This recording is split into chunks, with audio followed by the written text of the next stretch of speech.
Cockroach नाम की पूरी पार्टी जिसके 20 मिलियन से भी ज्यादा फॉलोअर्स हो गए। इसके पास ना ऑफिस है, ना मैनिफेस्टो, ना शायद चुनाव लड़ने का इरादा। आप इस पार्टी को वोट भी नहीं कर सकते क्योंकि अभी तक रजिस्टर्ड ही नहीं है पार्टी। और फिर भी 5 दिन, सिर्फ 5 दिन में इसके 20 लाख फॉलोअर्स नहीं, 20 मिलियन फॉलोअर्स हो गए। 2 करोड़ लोग एक ऐसी चीज के पीछे क्यों भागे जो उन्हें शायद कुछ दे ही नहीं सकती, जो बस एक कॉकरोच है जिसे वोट भी नहीं दिया जा सकता।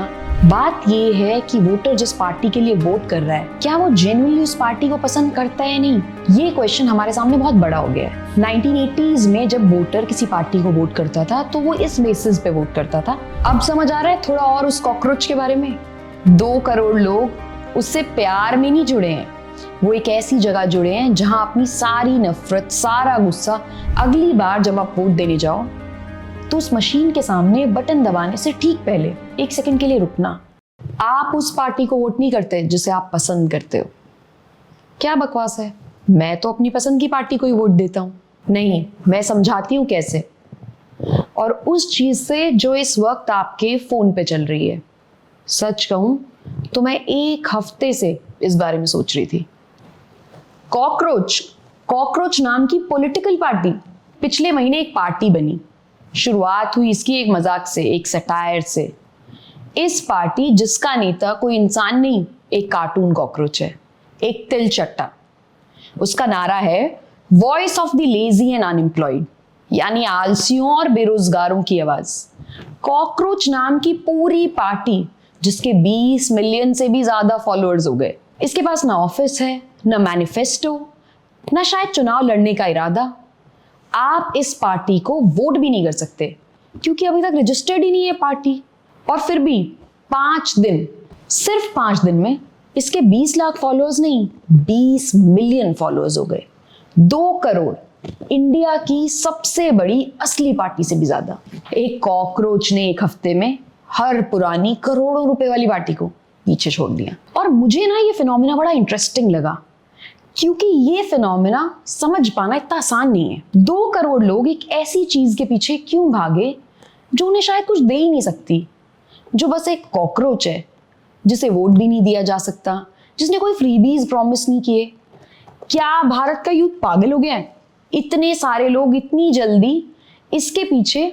देखो, कोई तो वजह होगी, कोई बहुत गहरी वजह जो बस मजाक नहीं है, जो बस फ्रस्ट्रेशन नहीं है, जो हम सब डिकोड नहीं कर पा रहे। मैंने सोचा इस वजह को ढूंढते हैं, इस पर स्टडी करते हैं। और जिस रास्ते पे ये स्टडी मुझे ले गई वो मैंने सोचा भी नहीं था। वो रास्ता शुरू तो कॉकरोच से हुआ लेकिन खत्म कहीं और हुआ। लास्ट ईयर जब मैं यूएस गई थी, वहां पर मेरे फ्रेंड्स एक अमेरिकन प्रोफेसर के बारे में बात कर रहे थे। एक आदमी जो पिछले 40 सालों से एक ऐसी चीज पर रिसर्च कर रहा था जो हम सबको इम्पैक्ट तो करती है पर किसी ने सोचा ही नहीं। उनका नाम है एलन एब्रामोविट्ज। एमोरी यूनिवर्सिटी में पढ़ाते हैं और इलेक्शंस को स्टडी करना उनका पैशन है। बरसों से इलेक्शंस का एक ही बड़ा सवाल होता है, आप किसे वोट दोगे? लेकिन एब्रामोविट्ज ने उस सवाल को स्टडी करने का डिसाइड किया। उन्हें लगता था कि सब एक्चुअली गलत क्वेश्चन पूछ रहे हैं। सब लोग देख रहे थे कि वोटर अपनी पार्टी से कितना प्यार करते हैं, अपनी पार्टी को लेकर कितना पैशनेट हैं। एब्रामोविट्ज ने उल्टा सोचना शुरू किया और शायद यही उनका सबसे बड़ा कंट्रीब्यूशन है। उन्होंने और उनके एक साथी स्टीवन वेबस्टर ने 40 साल पुराना डेटा उठाया और एक ऐसा सवाल पूछा जो किसी ने ठीक से नहीं पूछा था। ये जो आप कहते हो मैं इस पार्टी को वोट करूंगा, मैं इस पार्टी को पसंद करता हूं, जो वोटर्स अपनी पार्टी को लेकर अपनी लॉयल्टी दिखाते हैं, क्या ये पैटर्न टाइम के साथ बढ़ा है? इसके जवाब ने सबको चेंज कर दिया। एब्रामोविट्ज ने एक सर्वे किया जिसमें वोटर्स से पूछा 1 to 100, आप जिस पार्टी के लिए वोट करते हैं आप उस पार्टी को कितना पसंद करते हैं। 100 मतलब आप 100% लॉयल हैं उस पार्टी को लेकर, और 0 मतलब मैं इस पार्टी को हेट करता हूं। और अगर आप कहीं बीच में 40 to 60 के, मतलब आप ना पसंद करते हैं ना हेट करते हैं। 1980s के जो वोटर्स थे वो जिस पार्टी के लिए वोट करते थे वो अपने आप को रैंक करते थे अराउंड 72। 2012 में 32 साल बाद नंबर हुआ 70, 2 नंबर गिरा, जो कि ज्यादा सिग्निफिकेंट नहीं है। यानी अपनी पार्टी को पसंद करना अभी भी क्राइटेरिया था वोट करने का। लेकिन आज की डेट में ये सिनेरियो बिल्कुल बदल गया है। बात ये है कि वोटर जिस पार्टी के लिए वोट कर रहा है, क्या वो जेन्युइनली उस पार्टी को पसंद करता है या नहीं, ये क्वेश्चन हमारे सामने बहुत बड़ा हो गया है। 1980s में जब वोटर किसी पार्टी को वोट करता था तो वो इस बेसिस पे वोट करता था कि वो उस पार्टी को कितना पसंद करता है। पर 2012 के बाद ये बदल गया। वोटर केवल इस बेसिस पर वोट नहीं कर रहा कि वो अपनी पार्टी को कितना पसंद करता है, वोटर एक्चुअल में उस बेसिस पे वोट कर रहा है कि वो दूसरी पार्टी को कितना नापसंद करता है ना इंटरेस्टिंग। शायद आपकी पार्टी अच्छा काम ना कर रही हो, शायद आप अपनी पार्टी की सारी पॉलिसी से सहमत नहीं है, पर फिर भी आप उस पार्टी को इसलिए वोट करते हो क्योंकि आपको लगता है कि दूसरी पार्टी तो और भी खराब है। एब्रामोविच ने दिखाया 1978 के बाद ये वाली संख्या वोटर्स की जो सिर्फ इसलिए एक स्पेसिफिक पार्टी को वोट करते हैं क्योंकि उन्हें दूसरी पार्टी से ज्यादा प्रॉब्लम है, ये नंबर बढ़ा है। इस पूरे पैटर्न का एकेडमिक्स में एक नाम है, अफेक्टिव पोलराइजेशन। सरल शब्दों में दो पक्ष सिर्फ अलग सोच नहीं रखते, वो एक दूसरे से भावनात्मक नफरत करने लगते हैं। रिसर्चर्स ने पाया कि कुछ स्टडीज में ये सियासी नफरत इतनी गहरी हो गई है, जाति, धर्म और जेंडर के आधार पर होने वाले भेदभाव से भी आगे निकल गई है। लोग नौकरी देने में, शादी तक के फैसलों में वो हमारी पार्टी का नहीं है, हमारी ना पॉलिटिकल आइडियोलॉजी मैच नहीं करती। मैं ऐसे बहुत सारे लोगों को जानती हूँ जो इसलिए किसी से शादी नहीं करते क्योंकि उनको लगता है कि हमारी इनसे पॉलिटिकल आइडियोलॉजी मैच नहीं करती। ये भी एक क्राइटेरिया बन गया आजकल शादियों का। एब्रामोविच ने इसे समझने के लिए बड़ी सुंदर बात कही। उन्होंने कहा ये बिल्कुल क्रिकेट की राइवलरी जैसा है। अपनी टीम चाहे कितनी भी खराब हो, कितनी भी गालियां देते हो रोज अपनी टीम को, कैप्टन को निकालो, सिलेक्शन गलत है, ये प्लेयर खराब है, लेकिन जिस पल सामने वाली टीम आती है सारे झगड़े गायब। अब सिर्फ एक चीज मैटर करती है, सामने वाली टीम को हराना, बस वो हार जाएं। होता है ना इंडिया पाकिस्तान का जब मैच होता है, इससे फर्क ही नहीं पड़ता कि इंडिया के क्रिकेट में क्या प्रॉब्लम है, हम तब सब एकजुट हो जाते हैं क्योंकि पाकिस्तान को हराना होता है। यानी उसी तरह आप अपनी पार्टी की गलतियां देखते हो, आप जानते हो कि वो जो कर रहे हैं वो ठीक नहीं है, परफेक्ट नहीं है, दोस्तों के बीच बैठ के एडमिट भी कर लेते हो, लेकिन वोट फिर भी उन्हें देते हो। क्यों? क्योंकि आप दूसरी पार्टी को ज्यादा नापसंद करते हो as compare to your own party. एक दूसरे पॉलिटिकल साइंटिस्ट भी थे, क्रिस वेबर, जिन्होंने इस चीज को और क्रूडली बताया। उन्होंने कहा कि सच ये है कि हम पार्टी का काम देखकर वोट नहीं करते, कैंडिडेट का चेहरा देखकर भी वोट नहीं करते, हम तो बस ये देखकर वोट डालते हैं कि दूसरे वाला ऑप्शन कितना खराब है। इतना सीधा, इतना असहज। और अगर ये सच है तो अभी एक चीज करके देखना, इलेक्शन के टाइम अपने फोन की फीड याद करो और सोचो कितनी पोस्ट किसी के फेवर में थी, ये अच्छा काम कर रहा है, इसे लाओ, इसे जिताओ, और कितनी किसी के खिलाफ थी, ये आ गया तो सब बर्बाद हो जाएगा, ये देश चलाने के लायक नहीं है। आप खुद जानते हो जवाब, अगेंस्ट वाली हमेशा ज्यादा होती हैं। और अब आपको शक होना चाहिए कि ये कोई कोइंसिडेंस नहीं है। अब समझ आ रहा है थोड़ा और उस कॉकरोच के बारे में। 2 करोड़ लोग उससे प्यार में नहीं जुड़े हैं, वो एक ऐसी जगह जुड़े हैं जहां अपनी सारी नफरत, सारा गुस्सा, सारा फ्रस्ट्रेशन एक साथ रख सकते हैं। सीजेपी पार्टी नहीं थी, सीजेपी एक अगेंस्ट था जिसे बस एक फॉर्म मिल गई। लेकिन जितना मैं इसको और स्टडी करती गई उतना ही मुझे एक नई चीज बॉदर करने लगी। ये ठीक बात है कि हम उसको वोट ना दें जिसे हम नापसंद करते हैं, पर उसको वोट देना जिससे हम पूरी तरह कन्विंस नहीं है, हम ऐसा क्यों करते हैं? ये कोई पॉलिटिकल सिम्टम नहीं है, ये किसी नेता की चाल भी नहीं है। और जब मैंने स्टडी किया तो मैंने इसको कनेक्ट किया ह्यूमन एवोल्यूशन से। अपने एक बहुत पुराने पूर्वज की कल्पना करो। हजारों साल पहले जंगल, 2 लोग किसी जंगल में बैठे हैं, एक को घास में हल्की सी शरारत दिखी, उसका दिल बैठ जाता है, शेर है शेर है, और वो भाग जाता है। दूसरा सोचता है अरे कुछ नहीं है, हवा होगी, और खड़ा रहता है। इन दोनों में से एक गलत था, लेकिन सोचो गलती की कीमत दोनों के लिए बराबर नहीं थी। अगर सच में शेर था तो खड़ा रहने वाला आदमी खत्म, गया हमेशा के लिए, और अगर शेर नहीं था तो भागने वाले ने सिर्फ थोड़ी सी एनर्जी वेस्ट की भागने में, बस, और तो कुछ नहीं गया।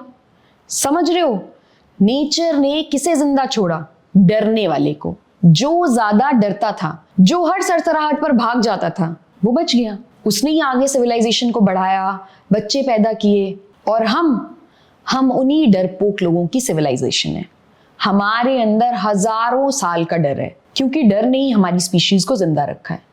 इसीलिए आज भी हमारा दिमाग एक ही चीज में सबसे तेज है, खतरे को आइडेंटिफाई करने में।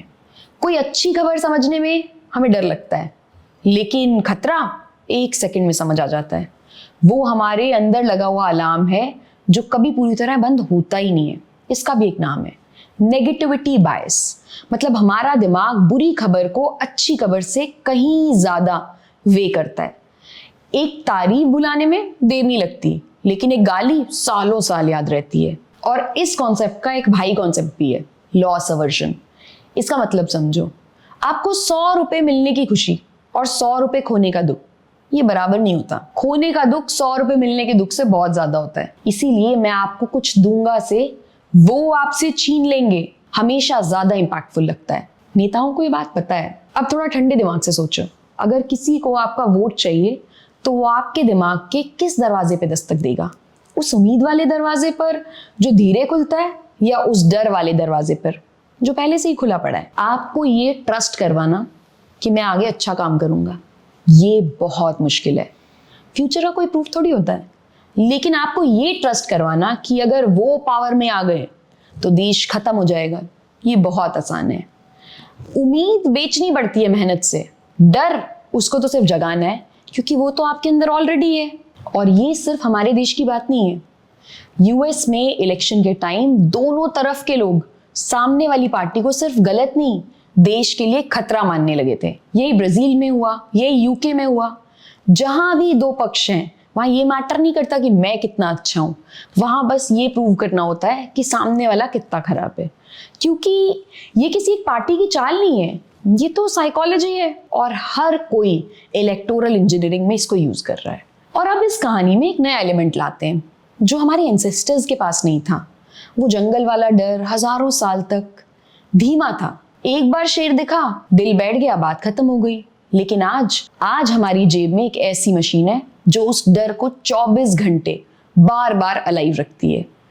और ये सिर्फ मेरी राय नहीं है। रिसर्चर्स ने इंडियन यूथ वोटर्स पर रिसर्च की और उन्होंने पाया कि सोशल मीडिया का एल्गोरिदम एक अजीब सी चीज सिखा देता है। उसे पता चल जाता है कि गुस्सा और डर आपको सबसे ज्यादा देर तक अपने फोन पर रोके रखते हैं, और वो आपको वही दिखाता है, एक एको चैम्बर क्रिएट कर देता है। स्टडीज ने साफ साफ बताया है कि ऐसी फीड आपकी राय को और स्ट्रॉन्ग कर देती है, मतलब रीएनफोर्स कर देती है। और इसीलिए आपके माइंड में सामने वाले की कोई भी कॉन्ट्ररी बात सुनने की ओपननेस कम हो जाती है। देखो, बात ये है कि जितना ज्यादा टाइम आप उस एको चैम्बर में स्पेंड करते हो, उतना ही आप दूसरा दुश्मन है मानने लगते हो।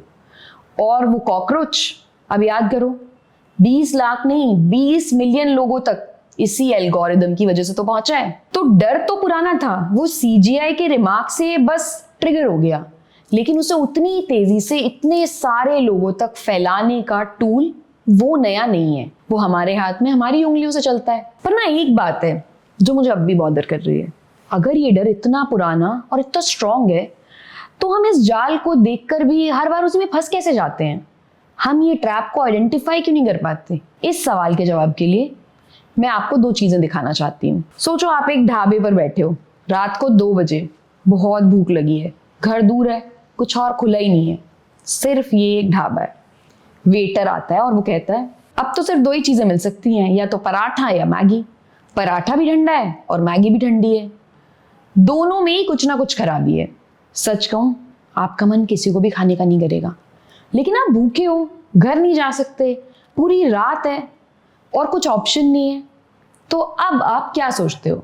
आप ये नहीं सोचते कि इनमें से अच्छी कौन सी है, क्योंकि अच्छी तो कोई है ही नहीं, वो ऑप्शन तो आपके पास है ही नहीं। आप सोचते हो कि इनमें से कम खराब कौन सी है। और दोस्तों, यही आपका वोट है। अक्सर ये 2 ठंडी प्लेट आप प्यार से नहीं चुनते, आप कम नफरत से चुनते हो। आप खुद से कहते हो चलो ये थोड़ी कम बुरी है, इसको वोट दे देते हैं। और सच पूछो तो ये 2 प्लेट उतनी बड़ी प्रॉब्लम नहीं है। ये नहीं कि दोनों में से कौन सी अच्छी है, बल्कि ये कि तीसरी प्लेट कहाँ है, कोई और ऑप्शन क्यों नहीं है? वो अच्छी वाली जो ना ठंडी हो ना स्टेल हो, वो मेन्यू पर है क्यों नहीं? वो ऑप्शन एग्जिस्ट क्यों नहीं करता? किसने उसे छुपा के रखा है? क्यों कोई और ढाबे वाला इस वक्त गर्म खाना नहीं सर्व कर सकता? और हम में से कोई इस बारे में बात ही नहीं कर रहा। इस सवाल को उठाने की जरूरत है। मैं इस सवाल को जानबूझकर छोड़ रही हूँ क्योंकि जब इस सवाल का जवाब आएगा तो बस आपको हैरान नहीं करेगा, वो आपको अपने आप पर गुस्सा दिलाएगा। उस जवाब के लिए पहले हमें देखना होगा कि यही डर जब हमारी मिट्टी में, हमारे इंडिया में उतरता है तो वो किस चीज से टकराकर 10 गुना जहरीला हो जाता है। बाकी दुनिया में ना डर होता है पॉलिसी का, वो आए तो टैक्स बढ़ेगा, महंगाई हो जाएगी, बुरा है लेकिन टॉलरेबल है। इंडिया में डर एक और चीज का होता है। यहाँ वोट सिर्फ सरकार अच्छी है या बुरी के बेसिस पर नहीं होता, यहाँ वोट हमारी आइडेंटिटी से जुड़ा होता है, हमारी जाति, हमारा धर्म, हमारी भाषा, हमारा इलाका। इसलिए जब कोई नेता कहता है वो पार्टी आ गई तो खतरा है, तो वो सिर्फ एक टैक्स बढ़ना, महंगाई बढ़ना इनकी बात नहीं कर रहा। वो कह रहा है आपकी पहचान को खतरा है, आपकी जाति खतरे में है, आपकी कम्युनिटी खतरे में है, आपका रिलीजन खतरे में है, आपके जैसे लोग खतरे में है। और पहचान के खतरे से बड़ा कोई डर हो सकता है क्या इंसान को? नौकरी पर समझौता कर लोगे, पैसे पर कर लोगे, लेकिन मैं कौन हूं उस पर समझौता करना थोड़ा मुश्किल है। और जब ये डर आपकी पहचान को छू लेता है तो एक और चीज होती है जिसे रिसर्चर्स मॉरलाइजेशन कहते हैं। मतलब लड़ाई सही सोच बनाम गलत सोच से बदलकर अच्छे लोग बनाम बुरे लोग बन जाती है। सामने वाला सिर्फ गलत नहीं रहता, वो बुरा हो जाता है। और एक बार आप किसी को बुरा मान लेते हो तो उसकी कोई अच्छी बात के लिए भी आपका माइंड ओपन नहीं होता। ये वही मोमेंट है जब वोटर इंसान से दुश्मन बन जाते हैं, अपने ही पड़ोसी की शक्ल में। और ये डर असल जिंदगी में कैसे सुनाई देता है? ऐसा सुनाई देता है।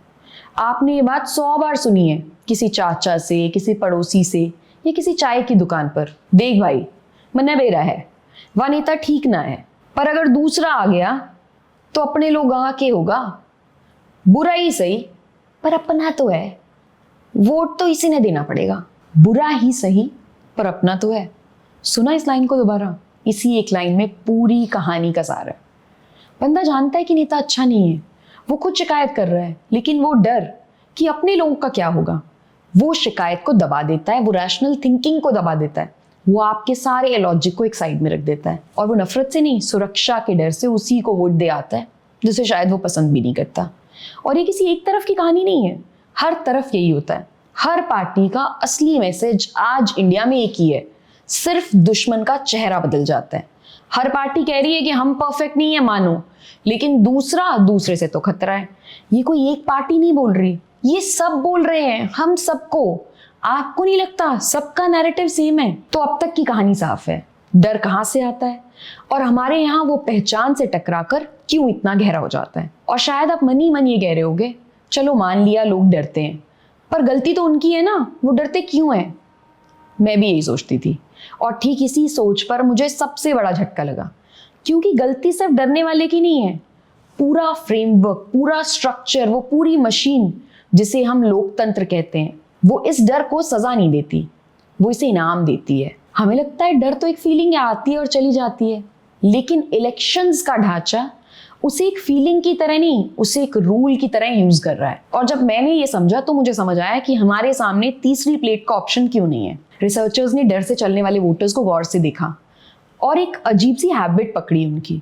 ऐसा वोटर अपने दिल के सबसे पसंदीदा कैंडिडेट को वोट नहीं देता, वो उसे छोड़ देता है और उसकी जगह उस कैंडिडेट को चुनता है जो जीत सकता है, क्योंकि उसके लिए सबसे जरूरी बात ये नहीं है कि उसकी पसंद का कैंडिडेट जीते, सबसे जरूरी बात ये है कि दुश्मन हार जाए। वो आदमी अपनी असली पसंद को अपने हाथों दफन कर देता है, सिर्फ इस डर में कि कहीं दूसरे वाला जो मुझे पसंद नहीं है वो ना जीत जाए। तो यानी इलेक्शन गेम जिताने की नहीं, हराने की है। और ये सिर्फ थ्योरी नहीं है, रिसर्चर्स ने एक केस स्टडी की, लोगों को पैसे बांटने को दिए गए और ये पाया गया कि इंसान अपनी पार्टी के लिए जितना अच्छा करना चाहता है उससे कहीं ज्यादा वो दूसरी पार्टी के लिए बुरा करना चाहता है। इसका नाम है स्पाइट, यानी ऐसी नफरत जिसमें आप अपना नुकसान भी कर सकते हो सिर्फ इस बात के लिए कि सामने वाले का ज्यादा नुकसान हो जाए।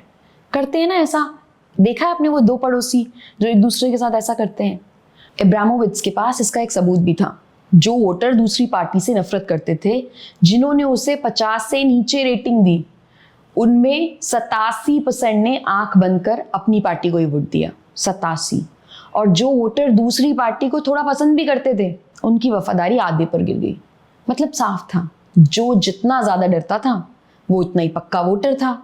डर ने लॉयल्टी को बाय कर लिया। और अब वो तीसरी प्लेट, यही उसका जवाब है। एक अच्छी नए किस्म की तीसरी प्लेट मेन्यू पर इसलिए नहीं आती क्योंकि सब सोचते हैं वो तो जीत ही नहीं सकती, मैं वोट करके क्या करूंगा उस पार्टी को जब वो जीत ही नहीं सकती, तो मेरा तो वोट वेस्ट हो जाएगा ना।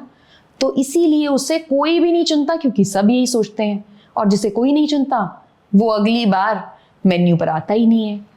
तो आपके पास फिर वही 2 ठंडी प्लेट के ऑप्शन आ जाते हैं। समझ आया?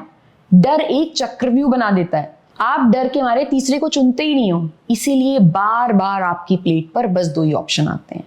आप सोचते हो आप चुन रहे हो, जबकि मेन्यू किसी और ने पहले से ही डिसाइड किया हुआ है। तीसरी प्लेट तो चूज करने का ऑप्शन ही नहीं है, क्योंकि जब जब तीसरी प्लेट मेन्यू पर आती है उसे आपके थ्रू रिजेक्ट करवा दिया जाता है। हमारे यहाँ ज्यादातर सरकारें 50% से भी कम वोट पर बनती हैं। सीधा मतलब है हर इलेक्शन में वोट देने वालों की मेजॉरिटी जीतने वाली पार्टी को रिजेक्ट करती है। ज्यादातर लोग उसे चाहते ही नहीं है, क्योंकि मान लो एक पार्टी 40% वोट से जीती तो 60% लोगों ने तो उसे रिजेक्ट किया, फिर भी वो जीत जाती है। कैसे? क्योंकि बाकी वोट बढ़ जाते हैं 3-4 टुकड़ों में, और हमारे सिस्टम में सबसे बड़े टुकड़े को सब कुछ मिल जाता है। तो सिस्टम को एक्चुअल में आपके प्यार की जरूरत ही नहीं है, उसे सिर्फ इतना चाहिए कि बाकी लोग आपस में बट जाएं। और लोगों को बांटने का सबसे पुराना सबसे पक्का तरीका क्या है, जो ब्रिटिशर्स ने भी यूज किया, जो हमारे एंसेस्टर्स पर भी यूज हुआ? डर। तो नफरत इस सिस्टम में कोई कमी नहीं है, वो इत्तेफाक से नहीं आया। नेता के लिए इलेक्टोरल इंजीनियरिंग में ये एक ऐसा वेपन है जो हर बार काम करता है। तो अब आप मुझसे उम्मीद कर रहे होगे कि मैं बताऊं किसे वोट दो, या कहूं सिस्टम खराब है सब कुछ छोड़ दो। मैं ये दोनों नहीं करूंगी। किसे वोट देना है ये आपका फैसला है, और सब कुछ छोड़ दो ये तो सबसे घटिया जवाब है, जो सुनने में अच्छा लग सकता है, क्रांतिकारी लग सकता है, पर इससे एक्चुअल में कुछ बदलता है क्या? मैं आपको सिर्फ एक चीज देकर जाऊंगी आज इस वीडियो के माध्यम से, एक सवाल। अगली बार जब आप वोट देने जाओ तो उस मशीन के सामने बटन दबाने से ठीक पहले 1 सेकंड के लिए रुकना और खुद से पूछना, मैं ये बटन किस लिए दबा रही हूँ? किसी को जिताने के लिए या किसी को हराने के लिए? उम्मीद से या डर से? दोनों देखने में बिल्कुल एक जैसे लगते हैं, दोनों में उंगली पर वही नीला निशान आता है, बाहर से कोई फर्क नहीं है, लेकिन अंदर एक ऑप्शन आपको आजाद कर देता है और दूसरा आपको उसी 2 प्लेट वाले ढाबे के मेन्यू में ट्रैप करके रखता है हमेशा के लिए। और वो कॉकरोच, अब समझ आया? वो एक मजाक नहीं है, वो 2 करोड़ लोगों की सालों की फ्रस्ट्रेशन है। इतना गुस्सा, इतनी नफरत कि उसे रखने की एक जगह चाहिए थी और उसे एक कॉकरोच की शक्ल मिल गई। वो गुस्सा असली है, बिल्कुल जायज भी है, सिर्फ उसे किसी ने अगेंस्ट के मोड में यूज कर लिया है। सोचो, अगर वही 2 करोड़ लोग किसी चीज के लिए खड़े होते, डर से नहीं उम्मीद से, तो वो कॉकरोच नहीं होता, वो शायद हमारा एक्चुअल तीसरी प्लेट वाला ऑप्शन होता। आप उस पार्टी को वोट नहीं करते जिसे आप पसंद करते हो, आप उस पार्टी को वोट करते हो जिसके आने से आप डरते हो। और इसमें शर्म की कोई बात नहीं है, हम सब ऐसे ही बने हैं जंगल से। सवाल सिर्फ इतना है कि आप इस पैटर्न को देखने के लिए तैयार हो? आज आपने सिर्फ एक वीडियो नहीं देखा, आज आपको एक लेंस मिला है। अब अगली बार जब कोई नेता आपसे कहेगा वो आया तो खतरा है, तो आपके दिमाग में एक छोटी सी घंटी बजेगी, रुको, क्या ये मेरा डर जगाया जा रहा है? और जब अगली बार कोई पार्टी आपसे प्यार नहीं नफरत मांगे तो आप पहचान जाओगे। देखो, अगर इस वीडियो ने आपको एक बार भी असहज किया तो बहुत अच्छा हुआ, इसका मतलब कुछ तो बदला है। और पता है आपको, आपके आसपास बहुत सारे लोग बोलते हैं कि ये सब हो रहा है लेकिन पता नहीं क्यों हो रहा है। एक्चुअल में nothing is random, there is a pattern behind everything, you just need to learn to look for it. Let's help you build that up, one video at a time. Thank you for watching this video. Jai Hind, Jai Bharat.